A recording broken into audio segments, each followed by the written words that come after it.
Hi, I'm Dr. Alex Katahakis, and today I'm here with Dr. Courtney Warren, who is a clinical psychologist, and she's author of the book Letting Go of Your Ex, and also the book Lies We Tell Ourselves, The Psychology of Self-Deception. So I'm very excited to talk to her today about love addiction and what she calls exaholism. And for more information on her work and her book, you can find her at drcourtney.com and her link tree, which you will see in the video description down below. So for now, without further ado, I want to introduce you to Dr. Courtney Warren.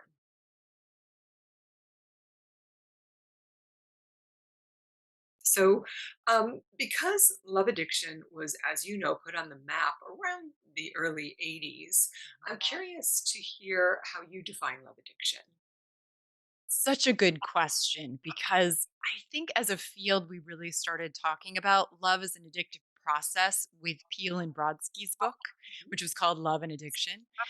And it really was our efforts as a field of mental health practitioners to understand these really dysfunctional, difficult, painful romantic relationships where we would work with people who seemed like they were stuck on their lover, who seemed like they were fixated on them and obsessed with them in a way that seemed really unhealthy.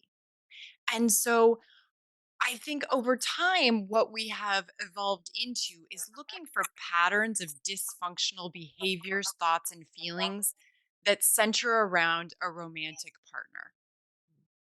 Right. I think that's a great way of looking at it because it is sort of an amorphous notion and it's certainly not considered a diagnosis. But a lot of people struggle with getting stuck into these recursive patterns in their relationships where they keep repeating the same thing over and over again. So, how would you then make the distinction between love addiction and what you're calling an exaholic? Really, they're very overlapping. But the way that I think about exaholics is that you fell in love with someone, madly in love with someone, and you broke up. And so you look like a love addict who is no longer in a relationship with your mate.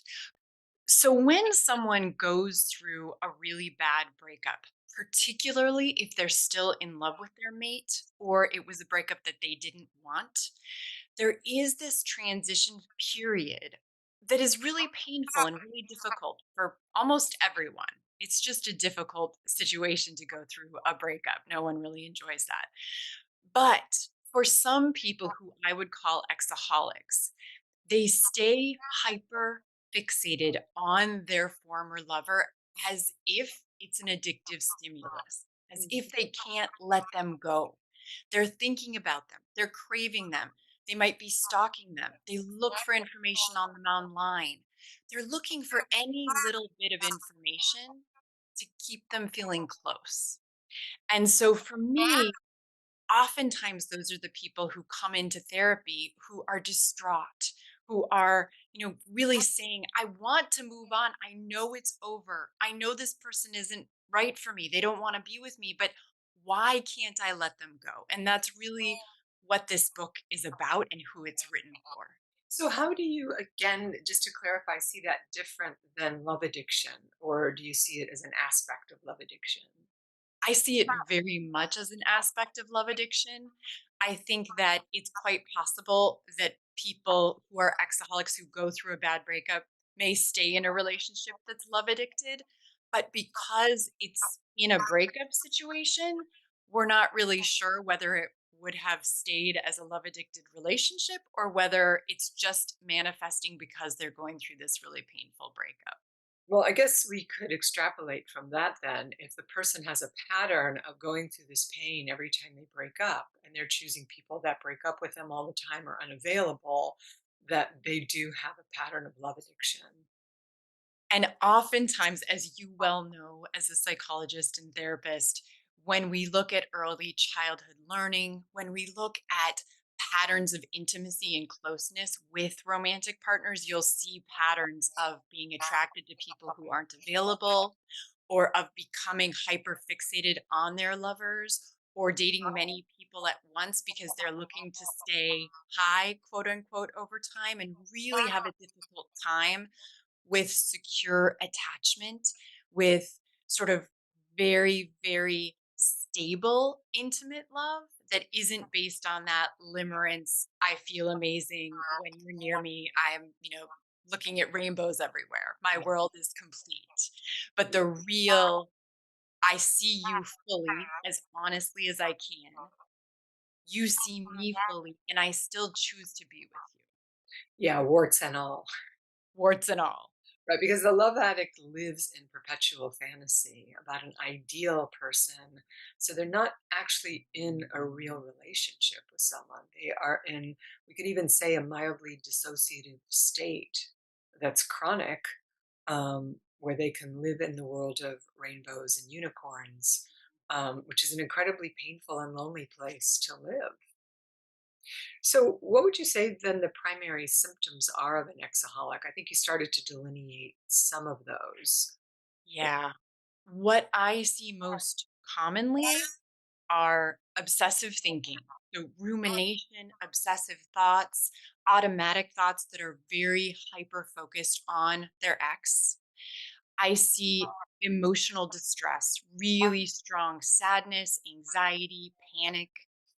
I see cravings for contact, wanting to reach out, having urges to contact them or get information about them. And then, really, at the end of the day, it's engaging in harmful behaviors. So, doing things either to be closer to their ex or to distract themselves from the pain of the breakup that's ultimately really harmful to their well being and mental health. Yeah, what are the, what would you say are the costs of that kind of behavior? Well, the biggest overall cost is that it keeps you focused on your ex at the expense of enjoying your present life. Mhm. And so I think one of the large overarching messages that I talk to a lot of people about is that although the breakup feels like it's about your ex, our ultimate goal is to look in the mirror for yourself and see what can I learn about me through this relationship experience to grow and heal and evolve. Because actually, there are so many lies we believe about our romantic partners, and that includes in exaholic breakups. And the more we stay fixated on them, the less energy and time we have to actually understand ourselves. And that will cost you tremendously over the course of your life. So, can you say a little bit then about where self deception comes into this equation? Because it has to exist. Oh, so much. I fundamentally believe that we all lie to ourselves. Every single one, myself included, all of us. And it is very, very common to lie to yourself when you're falling in love or when you're entering into a romantic relationship. And there are many reasons for that. Most of us put our best foot forward. Most of us are living in some kind of fantasy of our ideal mate, who they are. And when we feel euphoric, when we have a falling in love experience, we tend to make conclusions in our own mind about who the other person is because they make us feel so amazing.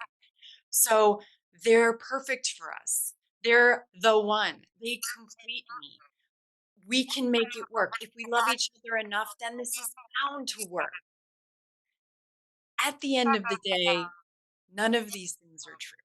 Mhm. Parts of them might be true, but the reality is the world is gray and our thinking patterns are often highly delusional.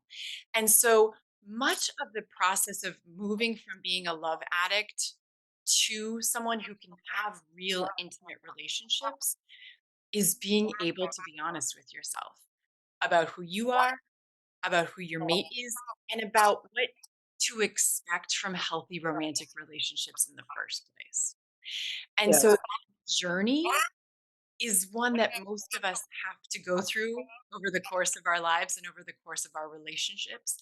And it's not necessarily a fun one, but I think it's really key to having a healthy romantic connection with someone. Yeah, I can't help but believe that these are biological directives. That the self-deception is a biological directive to get fall in love, to get into relationship.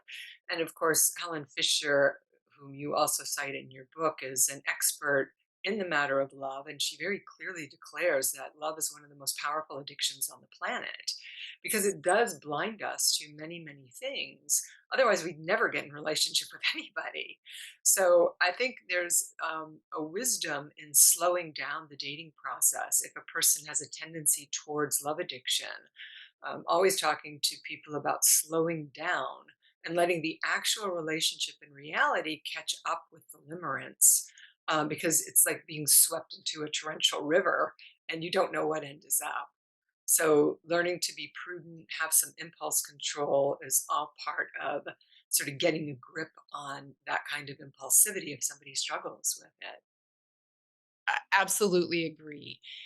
Our brain on love looks like we are using a drug of choice. It's really profound to look at some of the emerging neurobiological research on what's going on in our body, in our brain when we fall in love. And couching that wonderful human experience with some honesty is probably the key to finding a mate that you really want to be with over time. And I think there's some very interesting psychological research also on self deception in long term relationships. That one of the things that sustains long term relationships actually is that you have an almost deceptively, delusionally positive view of your partner. And that's not inherently bad because, as you just said, that's what keeps us from leaving, Right. right? Because romantic relationships are really hard, most of them, even when they're wonderful. And so being able to say, honestly, my spouse is like this, or this person I'm dating is like this, and I don't like that, but I still choose them Right. because the big picture is still really positive, is something that keeps us attached and connected. And I think that builds incredible intimacy in long term relationships where people speak the unspeakable. They talk about what really bothers them about the other, and they can hear also feedback about how they're no day at the beach to live with. As Stan Tatkin, who is a colleague of mine and friend, and a well known marital therapist, says, we're all pains in the ass to live with, every one of us. We're all high maintenance. And so being in reality about that is being right sized and not in a love addicted construct. So, back to letting go of your ex. That was a fun tangent. Yes. But related, why do you write that understanding the cycle of addiction is necessary to healing? I think one of the main advances in the behavioral addiction literature in general that helps us the most is it helps us conceptually understand why people struggle so much. Because whether you're addicted to a mate or an ex or your iPhone or gambling, what's happening is your emotional responses to a large degree are superseding your ability to think critically and make choices. And so the more any of us can understand this is actually the cycle that you're in right now, and this is how you're contributing to your own symptoms unintentionally, because the reality is you're trying to get yourself out, but you might not even see that the more you reach out, the more contact you have with your ex, the more you ask yourself why, the more you convince yourself that they'll change or you can change them, the more you deceive yourself into thinking that you're not whole without them in your life, is the degree to which you're going to stay stuck. And so I find that knowledge is power, information is power. The more we can understand that this is actually a predictable cycle, you're not crazy, you're not a bad person. It actually makes sense why you're having these symptoms. And there are so many skills that we know work, that we know you can use and practice to help yourself, is probably the most empowering thing we can offer to patients and to ourselves when we're struggling with an addictive pattern. Right, because then we can intervene on those patterns when we have that kind of awareness. So, what Mhm. kind of interventions do you recommend in the book for abstinence? So I start with very basic, concrete skills that you can use to try to stop the cycle. So things like thought stopping for people who are really ruminating a lot, mindfulness techniques when they notice, gosh, I'm having all of these thinking patterns going through my mind and it's driving me nuts. So to notice the thinking without judgment and really without even trying to argue, but letting it go by and not having it affect your behavior. Mm. Behavioral interventions, so really upping the self-care, really upping anything that you can do to get better sleep, to get social support, to be more present with yourself in your life. And as some of the symptoms abate and you start feeling better, as people start healing, then it's our opportunity to go a little deeper into how you got here in the first place. Who are you attracted to and why? What is it about this ex or your pattern of behavior in dating that is leading you to recurrently end up in the same bad relationships that leave you heartbroken and lost? And as we go through that, really evaluating who you are, looking at your values, looking at what you learned in childhood about love and romance, and embracing from a more deliberate perspective who you are and what you want for yourself moving forward. And so I really think of this as stop the immediate symptoms so that you can function a little bit better and feel a little better. Then dive deeper into who you are and how you got here. And then practice skills that lead you to the next life that you really want to live. So, why then is cutting off contact with an ex necessary? And what are some examples of red flag thinking?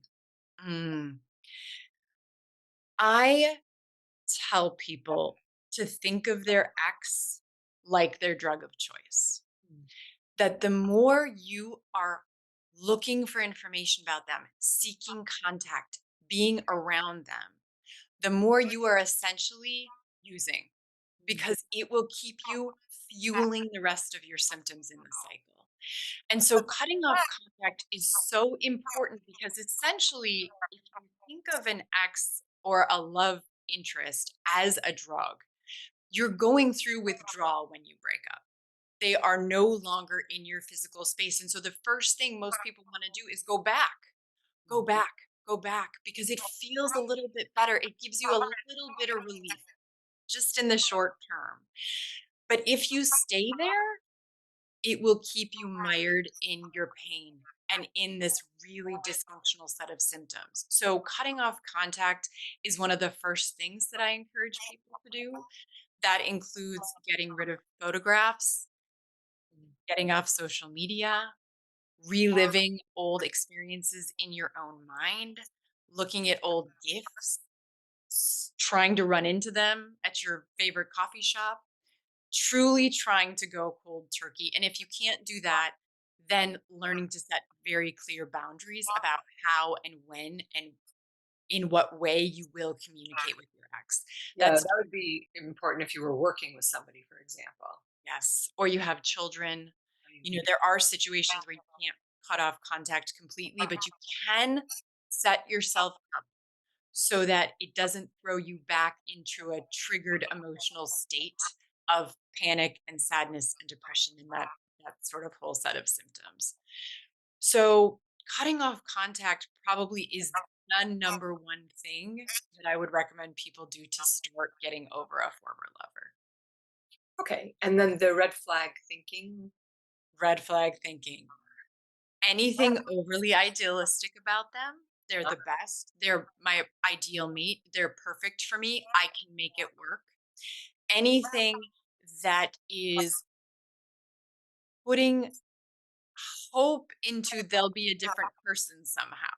So any thinking around they'll change, I can change them, I can figure this out, none of that is going to be good for you. In psychology, we talk a lot about defense mechanisms, so denial, times that you just don't want the truth to be true. We talk about rationalization, trying to explain away their bad behavior or the way that they treat you or any version of a reality that you don't like. Also, I really focus on emotional reasoning.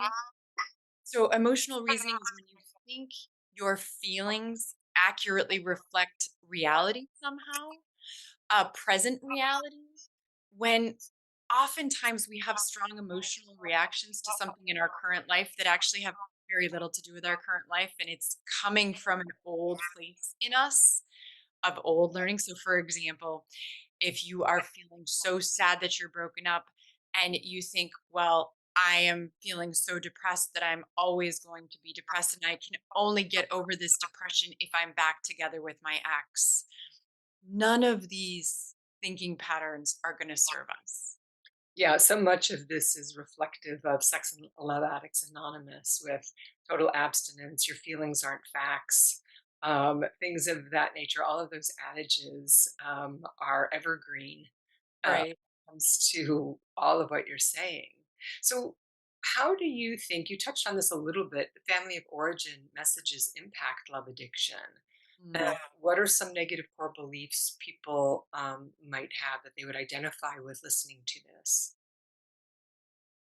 Oh, I think our early childhood learning so profoundly affects our romantic relationships growing up. Where I generally recommend people start is to think about in your family of origin, in your social or community or cultural group, and in your early peer relationships, what did you learn about your value? Did you feel safe? Did you feel loved? Did you feel accepted? Did you feel validated? And any relationship that you had where that wasn't the case, particularly if you experienced abuse of some kind, neglect, if you had a parent who was incarcerated, if you had a parent with a severe mental illness, we call these ACEs, adverse childhood experiences. They predispose us to question our own value as a human and also to have very skewed expectations for other people and the world around us. And so the more insecure we were, the more we learned that there was something wrong with us, that we needed another person, the more likely we are in our romantic relationships to cling, to read into our mate as if they can save us or as if they have some magical power because they make us feel so good that ultimately will really hurt us. And they lead to the negative core beliefs that you delineate also in the book. Can you just say what those are? Yeah. What I focus most on with people I work with is your beliefs about yourself. Because I think some of the most chronically dysfunctional but common beliefs that people learn who struggle with love addiction are that something's wrong with them, that they're not lovable, that they're not safe in the world, that relationships are not safe. And if you have those core beliefs, you unintentionally will bring them into all of your romantic relationships. And so, what happens, I find oftentimes, is you have these core beliefs that you are not consciously aware of. Because none of us go through the world saying, oh, I learned as a child that something's wrong with me and I'm not lovable. That's not generally how we function. But you've learned those things somewhere in you and you start dating and you fall in love with someone and you think, oh, this is the most magical thing ever. But over time, those core beliefs creep in and you think, oh my gosh, but maybe they're not going to want me, but I have to keep them. But they're going to find out that I'm really bad, that something's actually wrong with me. And so it starts manifesting in the way that you treat your new mate. But often we're not consciously aware of it.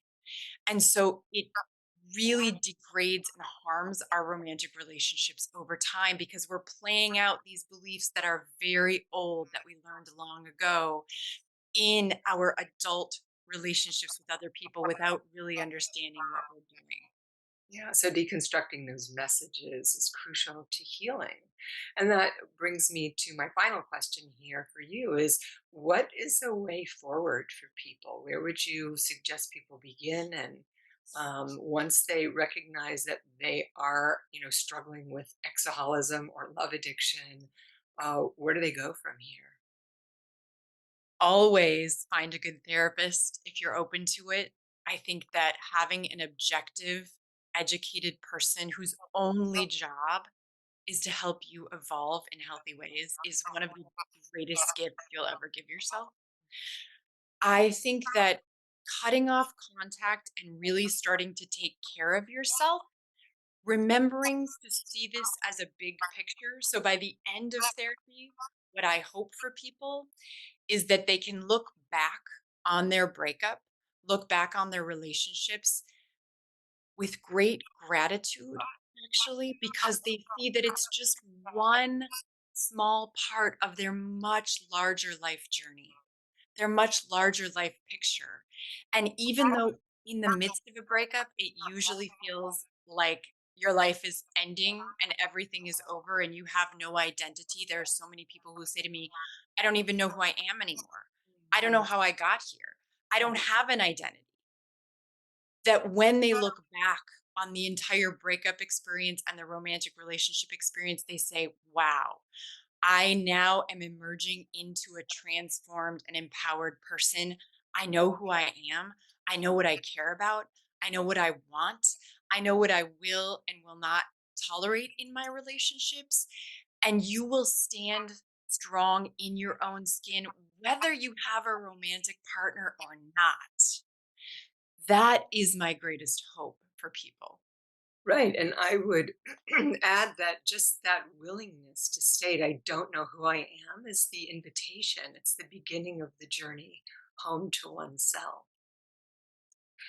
I hope no one feels alone out there. It's really easy to feel alone when you're in the midst of any traumatic experience, anything that feels like a grieving process, like a huge pain. The reality is, much like Helen Fisher talks about, none of us are going to escape love. Right. None of us. For as much as we may struggle, you've probably broken people's hearts too. And so finding the compassion, the empathy, the endurance to get through it and come out saying, thank you for this experience. I wouldn't be who I am today without it is such a wonderfully empowering message. Beautiful. All right. So I want to thank you again, Dr. Warren, for being here with me today. And you all can find her at Dr. Courtney. It's drcourtney with a U.com. And that information will also be in the video description below. And also to remind you that you can find her book, Letting Go of Your Ex, which is behind her and in front of you now, Yes. Yes. on Amazon. So I hope you all will take heed with the beautiful advice and recommendations she's giving. And if you're in pain or struggling with an ex or you think you're a love addict, your help is very easy to find now. So do take this opportunity to buy the book and get started. And we both wish you well on your journey. So thank you. Thank you.